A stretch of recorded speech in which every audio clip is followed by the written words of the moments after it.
और इसके क्रम में देखिए कैसे कैसे क्वेश्चन आए हैं 2020 में। इसमें सबसे जो पहला क्वेश्चन होता है, प्रजनन के प्रतिस्थापन स्तर तक पहुंचाने के लिए जनसंख्या का कुल प्रजनन TFR क्या होना चाहिए। इसमें TF और R क्या होना चाहिए। तो यह क्या होता है, यह बहुत ही एनालिसिस करने की जरूरत नहीं होती है। इसमें डेमोग्राफी के द्वारा 2.1% निर्धारित किया गया है। इसलिए आपका पहला आंसर क्या होगा, पहला का सी आंसर होगा। पहला का आंसर क्या होगा, सी होगा। इसी के बाद से नेक्स्ट जो होता है, निम्न में से किस प्राकृतिक पदार्थ में लौह विद्यमान होता है। तो यहाँ पे देखिएगा लोहा विद्यमान होता है प्राकृतिक पदार्थ। तो प्राकृतिक पदार्थ जो होता है मायोग्लोबिन। अब यहाँ से आप पूछेंगे कि मायोग्लोबिन होता क्या है, और इसके बाद से कोलेजन होता है, कैरेटिन होता है, क्लोरोफिल। तो यहाँ पे एक एक क्वेश्चन को एक्सप्लेन कर लीजिए। क्लोरोफिल जो होता है पर्णहरित क्या होता है, पत्तियों में पाया जाता है। क्या होता है, पत्तियों में पाया जाता है। तो इसमें से पूछा है कि किसमें से लोहा विद्यमान होता है, आपसे लोहा पाया जाता है, आपका आंसर यही होना चाहिए। तो क्लोरोफिल जो होता है पर्णहरित होता है और यह पौधे की पत्तियों में पाया जाता है, इसे पर्णहरित या क्लोरोफिल कहते हैं। और दूसरा होता है कोलेजन होता है, यह एक विशेष प्रकार की प्रोटीन होती है। कोलेजन जो होता है एक विशेष प्रकार की प्रोटीन होती है, और यह क्या होता है, यह पेशियों में पाया जाता है। और इसमें तीनों में देखा जाए कैरोटीन होती है, यह क्या होता है, ये कार्बोहाइड्रेट होता है। इसमें देखा जाए तो तीनों में लोहा नहीं पाया जाता है। और नेक्स्ट होता है मायोग्लोबिन, इसी में लोहा पाया जाता है। अब यहाँ पूछेंगे कि मायोग्लोबिन होता क्या है, तो ध्यान दीजिए कि जब श्वसन पढ़ते हैं, श्वसन प्रक्रिया के अंतर्गत जब व्यक्ति ऑक्सीजन ग्रहण करता है, जब व्यक्ति ऑक्सीजन ग्रहण करता है तो मनुष्य के शरीर में रुधिर पाया जाता है, और उसी रुधिर में हीम होता है। और इसका फार्मूला क्या होता है, Hb42 का 4 गुना होता है। और यही मायोग्लोबिन क्या होता है, हमारे श्वसन वर्णक के रूप में कार्य करता है। यानी जब लंग्स से ऑक्सीजन शरीर के विभिन्न अंगों में जाता है तो किसमें करता है, परिवर्तित हो जाता है ऑक्सी हीमोग्लोबिन, और यही अंगों में जाकर टूट जाता है। ऑक्सीजन जो हीमोग्लोबिन में टूट जाता है, ऑक्सीजन प्लस हीमोग्लोबिन में टूट जाता है। और यहीं से जब ऊतकों में श्वसन होता है तो ऊतकों में जो शोषण होता है वह किसमें रूप में होता है, मायोग्लोबिन में परिवर्तित हो जाता है। यानी ऊतकों में शोषण का मुख्य कारण होता है, और इसी में क्या होता है, लोहा पाया जाता है। इतना जानते हैं कि हीमोग्लोबिन में एक विशेष प्रकार का आयन पाया जाता है जिसका नाम होता है Fe+2 आयन। क्या होता है, Fe+2 आयन फेरस आयन होता है। और इसी के कारण मनुष्य के रुधिर का रंग क्या होता है, लाल होता है। इसको कई बार बताएं, मनुष्य के रुधिर का लाल होने का मुख्य कारण हीमोग्लोबिन में Fe आयन पाया जाता है। इसलिए आपका कंफर्म आंसर क्या होगा, डी सही होगा। इसी के बाद से नेक्स्ट क्वेश्चन होता है कि जीन के भीतर, या गलत हो गया है, ये जीन के भीतर अनुक्रम आधार में परिवर्तन कहलाता है। जीन जो होता है, अब यहां से देखिएगा कि जीन सबसे पहले समझिए जीन किसको कहते हैं। जीन को आप सामान्य शब्दों में कह सकते हैं कि गुणसूत्र होते हैं। क्या होते हैं, गुणसूत्र होते हैं।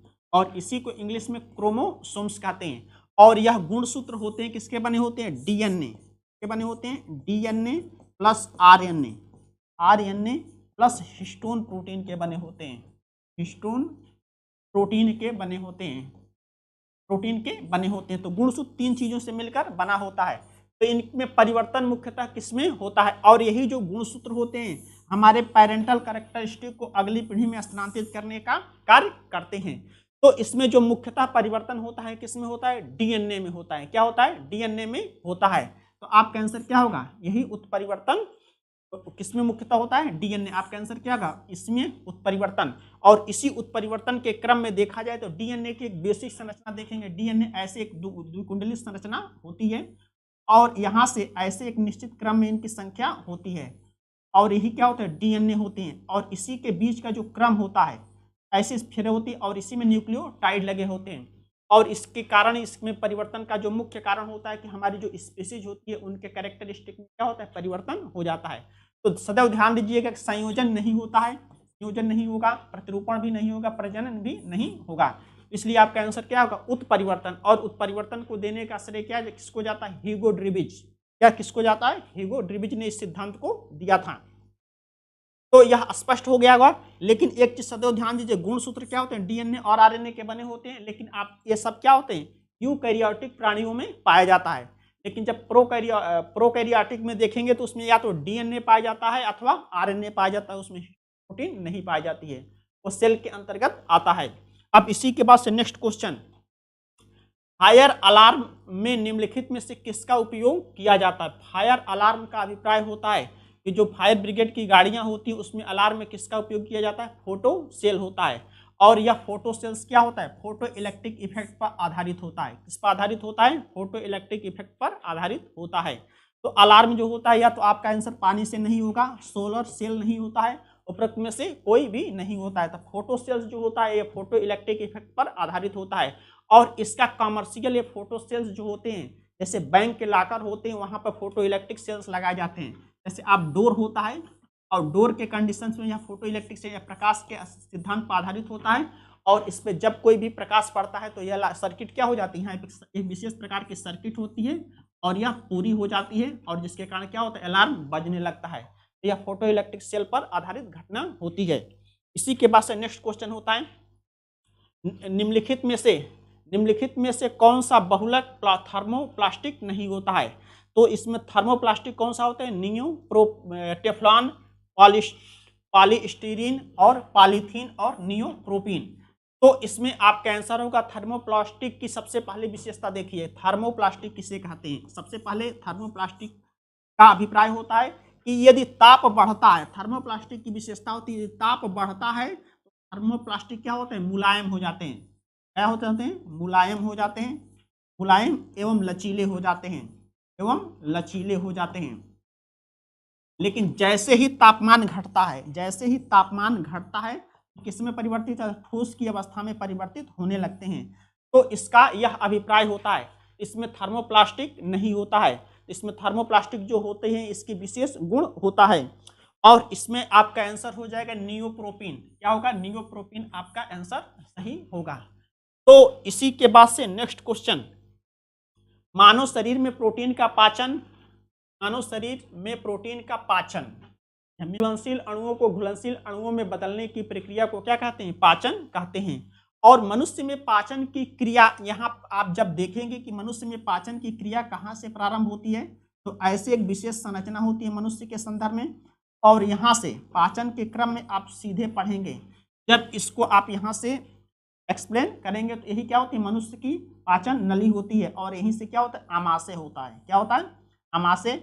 और इसके बाद से यहाँ से छोटी आंत प्रारंभ हो जाती है। क्या होती है? छोटी आंत प्रारंभ हो जाती है। तो यदि पाचन के संदर्भ में पूछा जाए कि इसमें कहाँ से पाचन, किस अंग से पाचन प्रारंभ होता है, तो यहाँ पे सदैव ध्यान दीजिएगा कि पाचन सदैव कहाँ से प्रारंभ होता है? आमाशय से प्रारंभ होता है। कहाँ से प्रारंभ होता है? आमाशय से प्रारंभ होता है। इस चीज को सदैव ध्यान दीजिए। प्रोटीन का पाचन सबसे पहले आमाशय या स्टमक से प्रारंभ होता है। इसका एग्जाम्पल यदि आप देखेंगे तो आपका आंसर क्या हो जाएगा? डी आंसर सही होगा। लेकिन इसको अदर वे में यदि आपसे क्वेश्चन पूछा जाए कि मनुष्य में के शरीर में पाचन कहाँ से प्रारंभ होता है, तो मनुष्य के शरीर में पाचन मुख गुहा से प्रारंभ होता है। और कहाँ संपन्न होता है? छोटी आंत में संपन्न होता है। लेकिन अकॉर्डिंग क्वेश्चन आपसे पूछा गया कि किस अंग में प्रारंभ होता है, तो आपका आंसर क्या होगा? इसी आमाशय में होगा। और इसका एग्जाम्पल देखेंगे कि दूध में एक प्रोटीन पाई जाती है, रेनिन। क्या होती है? रेनिन होती है। और इसी रेनिन को पचाने का कार्य करता है। रेनिन यहाँ आमाशय में होता है। इसलिए आपका आंसर क्या होगा? डी सही होगा। इसके बाद से नेक्स्ट क्वेश्चन है, मानव आहार में पालिश किए हुए चावल के उपयोग से निम्नलिखित में रोग हो जाता है। तो इतना जानते हैं कि सूखा रोग होता है या विटामिन डी की कमी के कारण होता है। क्या होता है? इसको रिकेट्स कहते हैं। और इसे रक्त अल्पता विटामिन के की कमी के कारण होता है। और इसके घेंघा रोग होता है, यह आयोडीन की कमी के कारण होता है, गले से संबंधित होता है। तो निम्नलिखित में से कौन सा रोग हो जाता है? तो बेरी रोग हो जाता है, पालिश किए हुए चावल खाने से होता है। और यह क्या होता है? B1 की कमी से होता है। और विटामिन B1 का नाम होता है थायमीन। क्या होता है? थायमीन होता है। और इस कंडीशंस में यदि आपसे क्वेश्चन पूछा जाए कि एक क्वेश्चन इसी से रिलेटेड आता है कि वह कौन सा विटामिन होता है जिसमें नाइट्रोजन पाया जाता है, तो वह नाइट्रोजन होता है। आपका आंसर क्या होगा? नाइट्रोजन पूछा जाए तो वह क्या होगा? विटामिन बी आंसर होगा। और इसी विटामिन की खोज किसने किया था? 1912 में। विटामिन बी की खोज का श्रेय 1912 में फंक को जाता है। किसको जाता है? फंक को जाता है। और इसे विटामिन बी की खोज का श्रेय जाता है और इन्होंने विटामिन शब्द का प्रयोग किया था। तो ऐसे ऐसे टू द पॉइंट आपसे क्वेश्चन अन्य भी पूछे जा सकते हैं। इसी के बाद से नेक्स्ट, निम्नलिखित में से कौन सा विटामिन मनुष्य में रक्त के जमने के लिए जिम्मेदार होता है?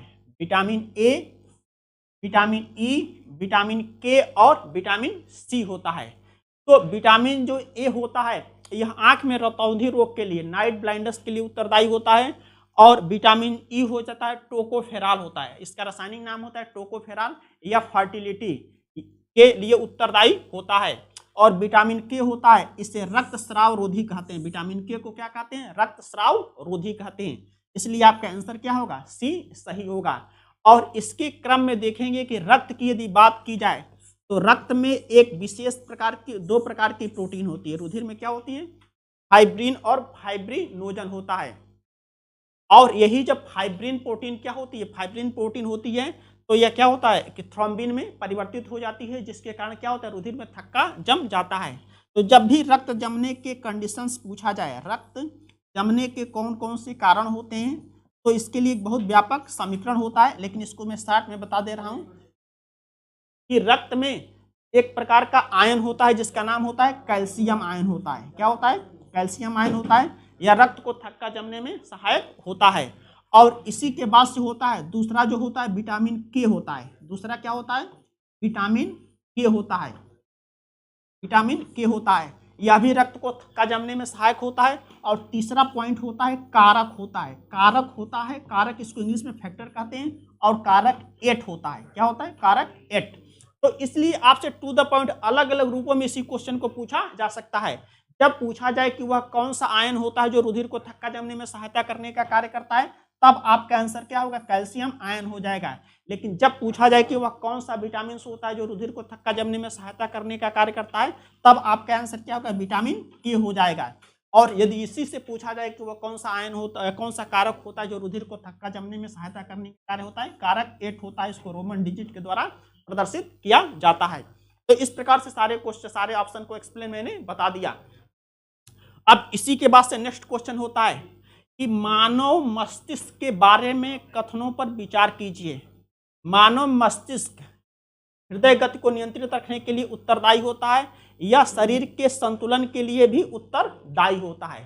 तो यहाँ पे देखिएगा मस्तिष्क के 3 भाग होते हैं। यहाँ पे देखिएगा मनुष्य के मस्तिष्क के 3 भाग होते हैं। यहाँ पे बहुत डिटेल्स नहीं बताया जा सकता है। और यह जो होते हैं इसके 3 भाग होते हैं। यह अग्र भाग होता है, मध्य भाग होता है और पश्च भाग होता है।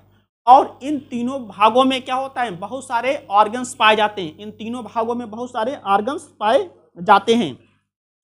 तो यह आर्गन होता है, एक सेरिब्रम होता है। क्या होता है? सेरिब्रम होता है, मेडुला ऑब्लंगेटा होता है। इन बहुत अंग होते हैं और ये सारे शरीर की एक्टिविटीज को नियंत्रित करने का कार्य करते हैं।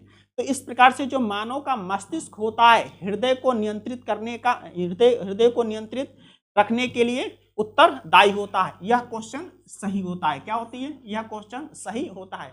और इसको एक्सप्लेन करेंगे तो शरीर में 2 प्रकार की क्रियाएं होती है। एक क्या होती है? अनुकंपी होती है और दूसरा परानुकंपी। तो यह दोनों क्रियाएं क्या करती हैं? हृदय को नियंत्रित करती हैं। और इसका नियंत्रण कहाँ से होता है? मस्तिष्क होता है। इसलिए ये पूर्णतः सही है। यह शरीर के संतुलन के लिए उत्तरदायी होता है। क्या होती है? शरीर के संतुलन के लिए उत्तरदायी होता है। तो इसके बाद से एक बहुत इस पे इंटरेस्टेड कहानी होती है कि एल्कोहल पी लेने से क्या होता है? व्यक्ति के पैर सामान्यतः नहीं पड़ पाते हैं, इधर उधर लड़खड़ाने लगते हैं। तो इसका अभिप्राय होता है कि यह सेरिब्रम को प्रभावित करता है। और सेरिब्रम जो होता है यह शरीर की पेशियों को कंट्रोल करने का कार्य करता है। इसलिए यह क्या होता है? यह संतुलित करने का कार्य करता है। इसलिए इसका दूसरा का क्या होगा? दूसरा भी पूर्णतः सही होता है। इसलिए आपका आंसर क्या होगा? सी सही होगा। क्या होगा? सी सही होगा। है तो दोनों सही, लेकिन आपको कोड के अनुसार आंसर देना है। इसलिए आपका आंसर क्या होगा? सी सही होगा। और मस्तिष्क क्या होता है? एक प्रकार का संवेदी अंग होता है। और इसी के बाद से नेक्स्ट क्वेश्चन, निम्नलिखित में से कौन सा पदार्थ वृक्ष से प्राप्त किया जाता है? तो इसमें इसका अभिप्राय होता है कि पदार्थ जो होता है वृक्ष से प्राप्त किया जाता है। और वृक्ष को देखेंगे तो इस चीज को 2 रूपों में स्पष्ट कर लीजिए कि वृक्ष से क्या होते हैं? कुछ तरल पदार्थ निकलते हैं। वृक्ष के तनाव से क्या होते हैं? तरल पदार्थ निकलते हैं। और इसमें से क्या होता है? जैसे एक सामान्यता आपका एग्जाम्पल होता है रबर। क्या होता है? वृक्ष के दूध से प्राप्त किया जाता है। उसी प्रकार से क्या होता है, हींग भी एक दूध के रूप में प्राप्त होता है और यह क्या होता है, यह वृक्ष से प्राप्त किया जा सकता है, वृक्ष के तने से प्राप्त किया जा सकता है। इसमें इसलिए आपका क्या होगा, हींग से सही होगा, वृक्ष से प्राप्त किया जाता है। और यह शिलाजीत जो होता है यह पर्वतों से प्राप्त किया जाता, पत्थर से प्राप्त किया जाता है। सुहागा जो होता है एक रासायनिक यौगिक है। तो इसलिए यह दोनों ऑप्शन आपके गलत हैं, इसलिए आपका आंसर क्या होगा, हींग जो होता है वृक्ष से प्राप्त किया जाता है। और इसी के बाद से नेक्स्ट क्वेश्चन होता है, नीचे दो कथन दिए गए हैं जिसमें से एक कथन को ए तथा दूसरे को कारण बी कहा गया है। कथन ए है, इसको बहुत केयरफुली पढ़ना चाहिए। सुक्रोज की अपेक्षा प्रतापीय शर्करा अधिक मधुर होता है, यह बात सही होती है। और दूसरा जो होता है, प्रतापीय शर्करा को सुक्रोज के जल अपघटन से प्राप्त किया जाता है। तो इसको एक्सप्लेन करने के लिए ध्यान दीजिए, कार्बोहाइड्रेट जब आप पढ़ते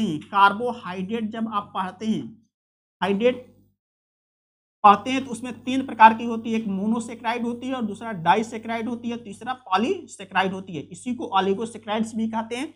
इसमें सदैव ध्यान दीजिए कि मोनोसेक्राइड और डाइसेक्राइड क्या होती है, जल में घुलनशील होती है, यानी जल के अपघटन से प्राप्त किया जाता है। जैसे एक एग्जाम्पल के रूप में देखें, C6H12O6 होता है प्लस C6H12O6 होता है, इसका अपघटन करेंगे तो जल का एक अणु निकल जाएगा, और जब जल का एक अणु निकल जाएगा H2O निकलेगा। तो इसमें ध्यान दीजिएगा, जब यहाँ से एक निकाल देंगे तो क्या होगा, C12 और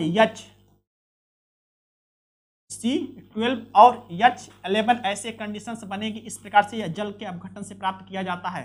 तो इसलिए आपका आंसर क्या होगा, इसमें ए और आर दोनों सही है। इसमें पहला है ए और आर दोनों सही है तथा आर ए की सही व्याख्या है।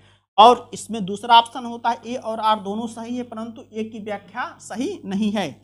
और इसमें सी कारण होते सत्य हैं, ए सत्य है और आर गलत हैं। इसका आपका आंसर क्या होगा, ए होगा। इस प्रकार से शर्करा के अंतर्गत ये सारी चीजें आती हैं। इसी के बाद से नेक्स्ट क्वेश्चन होता है कि एक गलत, यहां से क्वेश्चन है, और सूची फर्स्ट को सूची सेकंड से सुमेलित कीजिए और दिए गए कूट का उपयोग का सही चयन कीजिएगा। तो इसका अभिप्राय होता है कि सोडियम, पारा, चांदी और सीसा, इसको आपको मिलाना है कि सोडियम, पारा और चांदी इससे किससे मैच करती है।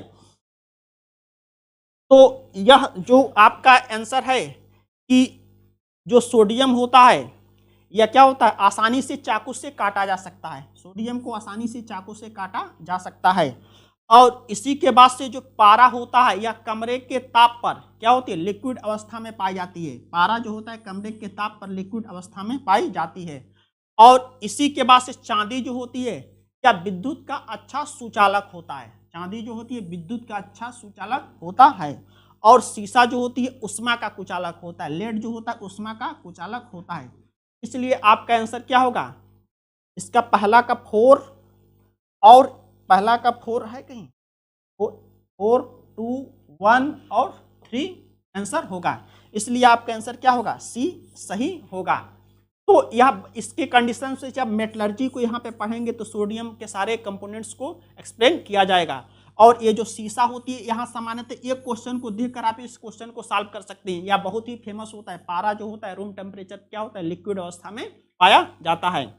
इसी के बाद से नेक्स्ट क्वेश्चन होता है कि निम्नलिखित में से कौन सा कृत्रिम पदार्थ नहीं है। तो कृत्रिम पदार्थ नहीं है कहने का अभिप्राय होता है कि जिनको कृत्रिम विधियों से प्राप्त नहीं किया जा सकता है।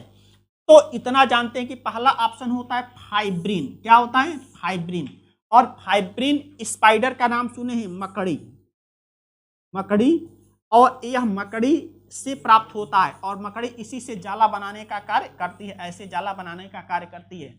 इसलिए जो आपका आंसर होगा यह पहला ही ऑप्शन आपका सही होता है। फाइब्रिन क्या होता है, कृत्रिम पदार्थ नहीं है। लेकिन इसके अलावा नियोप्रोपिन क्या होता है, कृत्रिम पदार्थ है, इसलिए आंसर सही नहीं होगा। लेक्सान होता है और टेफ्लॉन होता है, दोनों कृत्रिम पदार्थ होते हैं, इसलिए नहीं सही होगा। इसलिए आपका आंसर 13 का ए सही है। इसी के बाद से नेक्स्ट क्वेश्चन होता है कि सूची फर्स्ट को सूची सेकंड से सम्मिलित कीजिए और दिए गए कूट का उपयोग करके सही उत्तर का चयन कीजिए। तो इसमें सूची फर्स्ट है, इसमें सूची फर्स्ट है और सूची सेकंड होता है। और यह जो होता है सूची में जिसमें नीला थोथा होता है इसको कॉपर सल्फेट कहते हैं, नीला जो थोथा होता है कॉपर सल्फेट कहते हैं। तो यह जो होता है नीला थोथा एक प्रकार से कवकनाशी होता है। क्या होता है? कवकनाशी होता है, इसलिए पहला का दूसरा होगा। और इसी के बाद से जो इयोसिन होता है, इयोसिन, और यह लाल स्याही के रूप में इसका प्रयोग किया जाता है, पी का तीसरा होगा। और इसी के बाद से सिल्वर आयोडाइड कृत्रिम वर्षा के रूप में प्रयोग होता है। कई बार इसको पिछले वाले क्वेश्चन पेपर में आया है, कृत्रिम सिल्वर आयोडाइड कृत्रिम वर्षा के रूप में प्रयोग किया जाता है। और जिंक फास्फाइड क्या होता है? चूहे मारने की दवा होती है, बहुत ही फेमस क्वेश्चन है। इसलिए आपका आंसर क्या होगा? ए का तीसरा, ए का दूसरा और बी का तीसरा। इसलिए आपका आंसर क्या होगा? सी सही होगा। आंसर क्या होगा? सी एकदम करेक्ट आंसर है।